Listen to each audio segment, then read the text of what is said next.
दिवाळीचं गोड गोड खाऊन कंटाळा आला आहे, तर आता तिखट खायची वेळ आलेली आहे. तर इथे मी चिली चिकन बनवलेलं आहे. त्याला मी गावठी पद्धतीने बनवलेलं आहे. ते कसं ते समोर व्हिडिओत दिसेलच. व्हिडिओ सुरू करण्याआधी तुम्ही जर ही रेसिपी फेसबुकवर बघत असाल तर माझ्या पेजला फॉलो करा आणि यूट्यूबवर बघत असाल तर माझ्या चॅनलला सबस्क्राईब करा. त्याचबरोबर लाईक, शेअर आणि कमेंट नक्की करा आणि व्हिडिओ पूर्ण बघा. हॅलो फ्रेंड्स, मी लतिकाच किचनमध्ये तुमचं स्वागत आहे. इथे मी 3 पाव चिकन घेतलेला आहे. त्याला 2 पाण्याने स्वच्छ धुवून घेतलेलं आहे. हे बोनलेस चिकन घेतलेलं आहे. मार्केटमध्ये इझिली अवेलेबल असते किंवा मग जर बोन्स असेल तर त्याला म्हणायचं की आम्हाला बोनलेस चिकन हवं आहे. तर याला मी स्वच्छ 2 पाण्याने धुतल्यानंतर मी यात आपले घरगुती मसाले टाकले आहेत. तर हळद, तिखट तुमच्या टेस्ट अकॉर्डिंग कमी जास्त करू शकता, कारण की आपल्याला यात सॉसेस पण टाकायचे आहे, त्यामुळे आपण तिखट थोडं कमी घाल. त्यानंतर गरम मसाला घातलेला आहे. चवीनुसार मीठ घालते आहे, कारण की हे आपल्याला मॅरिनेट करून ठेवायचं आहे. तर मीठ पण मी चवीनुसार घातलेलं आहे. त्यानंतर याला थोडंसं मिक्स करून घ्यायचं. बाकीचे पदार्थ अजून घालायचे आपल्याला. मिक्स झाल्यानंतर इथे मी सोया सॉस घालते. साधारणतः 1 टेबलस्पून घातलेला आहे. त्यानंतर चिली सॉस घातलेला आहे. चिली सॉस थोडा तिखट असते म्हणून मी मगाशी बोलली की तिखट थोडं कमी घालायचं. त्यानंतर इथे अद्रक लसणाची नेहमी सगळेजण पेस्ट घालतात, पण एकदा अद्रक लसूण ठेचून घाला, चव जबरदस्त येते. तर अद्रक लसूण मी ठेचून घातले. त्यानंतर व्हिनेगर घातले. व्हिनेगरऐवजी तुम्ही निंबूचा रससुद्धा यूज करू शकता. तर 1 चमचा मी व्हिनेगर घातले, त्याऐवजी तुम्ही 1 चमचा लिंबूचा रससुद्धा वापरू शकता. तर याला मी मॅरिनेट करायसाठी अर्धा तास ठेवलेलं होतं. अर्धा तासानंतर मी यात 1 अंडं घातलेलं आहे, कारण की आपल्याला हे डीप फ्राय करायचं आहे, तर चांगली बाइंडिंग आली पाहिजे म्हणून मी यात 1 अंडं घातलेलं आहे.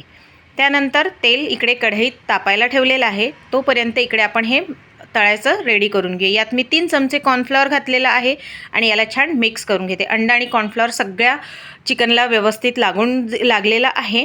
आता याला डीप फ्राय करून घेऊया. डीप फ्राय करताना गॅस ही मंद आचेवर ठेवायची. जास्त फास्ट ठेवाल तर चिकन आतपर्यंत शिजणार नाही आणि एकदम कडक बनेल म्हणून.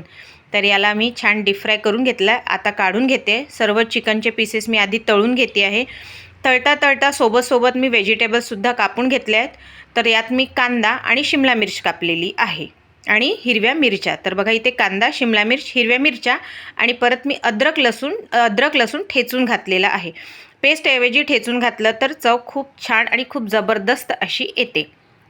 तर आता ह्या भाज्या माझ्या कापून झालेल्या आहे. तर आपल्याला जी ग्रेव्ही करायची आहे त्याचं प्रिपरेशन करून घेऊया. तर इथे मी 1 कप पाणी घेतलेलं आहे. त्यात मी 1 चमचा व्हिनेगर घालते आहे. तर बघा हा चमचा साध्या आपल्या पोह्या खाण्याच्या चमच्यापेक्षा थोडा मोठा आहे. तर मी त्या चमच्याने व्हिनेगर घेतलेला आहे. तर आता याच्यानंतर बाकीचे मसाले घालूया. तर इथे मी सॉस घेते आहे. चिली सॉस घातलेला 1 चमचा. हे पण छान मिक्स करून घ्यायचं. त्यानंतर यात घालते सोया सॉस पण 1 चमचा घालायचं. जास्त घालायचं नाही, कारण की ऑलरेडी आपल्या त्या चिकनच्या याच्यात पीसेसमध्ये टाकलेलं होतं. त्यानंतर इथे घालते आहे टोमॅटो सॉस घालते आहे, टोमॅटो केचप ते मी 3 चमचे घातलेलं आहे. त्यानंतर कॉर्नफ्लॉवर घातलेला आहे 1 चमचा. याला छान स्लरी बनवून घ्यायची, मिक्स करून. त्यानंतर थोडंसं मीठ घालायचं, कारण की सॉसेसमध्ये ऑलरेडी मीठ असतं, त्यामुळे जास्त मीठ घालू नका, थोडंच घाला चवीपुरतं. त्यानंतर सर्व ते आंबट असतात, तिखट असतात, त्याला बॅलन्स करायसाठी मी इथे 1 चमचा साखर घातलेली आहे आणि छान व्यवस्थित मिसळून घ्यायचं. एकत्र एकजीव करायचं, गुठळ्या होऊ द्यायच्या नाही. आता इथे बघा चिकन पण छान व्यवस्थित तळून झालेलं आहे. तळल्यानंतर त्याच कढईतलं तेल मी बाजूला काढलं, थोडंसं तेल ठेवलेलं आहे. त्याच कढईत आता व्हेजिटेबल्स आपल्याला फ्राय करून घ्यायचे. आता सगळ्यात पहिले मी अद्रक लसूण जे ठेचून घेतलेलं होतं ते घालते आहे. त्याला छान फ्राय करून घ्यायचा, म्हणजे जो कच्चा फ्लेवर असतो तो निघून जातो. या वेळेला गॅसची फ्लेम आपली फास्ट ठेवायची, कारण की आपल्याला फास्ट याच्यावर करायचं आहे गॅसची फ्लेम. तर अद्रक लसूण झालेलं आहे. त्यानंतर मी मिरच्या घेतलेल्या आहे. मिरच्या थोड्या जाड्याच ठेवल्या, कारण की छोटे मुलं जर खातात घरचे तर त्यांना मिरच्या येऊ नये म्हणून आणि सहजरित्या काढता आल्या पाहिजे, यासाठी मी मोठ्याच ठेवल्या. त्यानंतर शिमला मिर्च आणि कांदा घातलेला आहे. त्याला पण छान फ्राय करून घ्यायचं. मी ते कढई चेंज केलेली आहे, कारण की त्या छोट्या कढईत होत नव्हतं म्हणून मी मोठी कढई घेतलेली आहे. तर कांदा आणि शिमला मिर्च छान व्यवस्थित परतून झाली, त्याचा कच्चा फ्लेवर गेला की आपण जे स्लरी बनवलेली होती ते घालून घेतली. त्याला छान घट्ट होऊ द्यायचं. थोडंसं घट्ट सुरुवात झालं व्हायला की आपल्याला चिकनचे पीसेस घालायचे आहेत. तर इकडे ग्रेव्ही बघा थोडी घट्ट व्हायला लागलेली आहे. तर यावेळेस मी चिकनचे पीसेससुद्धा ॲड करून घेते, म्हणजे चिकनच्या पीसेसच्या आतमध्येपर्यंतसुद्धा टेस्ट फ्लेवर छान गेला पाहिजे म्हणून. याला छान मिक्स करून घ्यायचं व्यवस्थित असं आणि 5 मिनटं मंद आचेवर होऊ द्यायचं, म्हणजे आपलं जे चिली चिकन आहे ते चवीला अगदी जबरदस्त असं लागतं.